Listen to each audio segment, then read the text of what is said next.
A ideia de indivíduo, por exemplo, na Idade Moderna é completamente diferente da de outros tempos. Na verdade, o indivíduo, como a gente conhece, começa mesmo no período moderno. A gente está acostumado a pensar como se o homem sempre se pensasse como indivíduo. A maioria das coisas que a gente experimenta, na verdade, a gente está acostumado a pensar como sempre tendo sido assim. Nossos sentimentos, nossos pensamentos, o homem sempre foi assim, a humanidade sempre foi assim. Isso é um equívoco, simplesmente. Na verdade, nós sempre fomos muito diferentes. Isso é o que é uma constante, a variedade. De onde vem esse nome Mundo Encantado? Isso é uma expressão que a gente tirou para fazer um contraponto com a famosa expressão do Weber, que é o desencantamento do mundo, uma expressão que ele cunhou quando ele escreveu essa obra clássica do século XX, que é A Ética Protestante e o Espírito do Capitalismo. O Weber estava tentando entender o capitalismo, ele estava tentando entender então a modernidade. Ou seja, o que é o mundo encantado?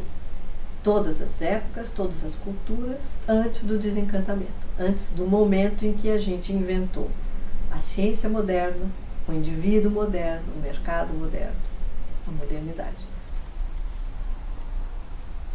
Vamos pensar que o indivíduo que tem a sua história única, isolada de tudo mais, que tem a sua família isolada, que se pensa como alguém que se fez sozinho, que se fez a partir da sua própria história, é uma noção moderna. Se a gente for ver como é que a pessoa era vista em outros tempos, a ideia de totalidade é absolutamente fundamental. Uma pessoa não se pensa fora de uma totalidade. O que a gente vê é uma pessoa que é pensada nunca de forma isolada, sempre de forma integrada a um todo, seja a ideia de que você pertence a uma comunidade, ou você pertence a um planeta, pertence à existência, pertence ao universo. Esse pertencimento não é uma coisa teórica, é uma experiência de cada pessoa do mundo encantado. Ele se vê como alguém cuja referência é o universo, ele se pensa dentro de uma totalidade. Isso tem consequências impressionantes. Só para vocês terem uma ideia, hoje a gente fala, por exemplo, usa uma palavra o tempo todo que é sustentabilidade. Mas sustentabilidade é quando a gente começa finalmente a pensar em que um ato, um evento tem consequências no planeta inteiro. Ora, essa é uma ideia de totalidade. Hoje nós estamos conseguindo repensar isso. Hoje nós estamos conseguindo trazer de volta essa experiência. Agora, o que é interessante é você ver como a ideia para nós ainda é uma ideia de sustentabilidade. A gente está pensando isso. Agora, o que acontece se a gente tentar imaginar como que uma pessoa se vê o tempo todo como alguém cujos atos estão implicados na ideia de um universo inteiro. A gente fala, nossa, o que é isso? No entanto, quando a gente vê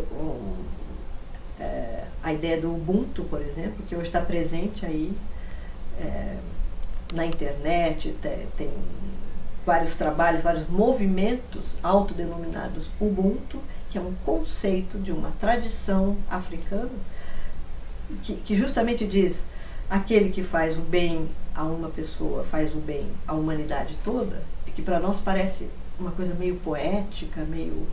Né? O que é isso? Né? Mas nunca a gente vai dizer, sim, é verdade. A gente não compreende a importância disso. Agora, essa é uma ideia de sustentabilidade integral, levada às últimas consequências.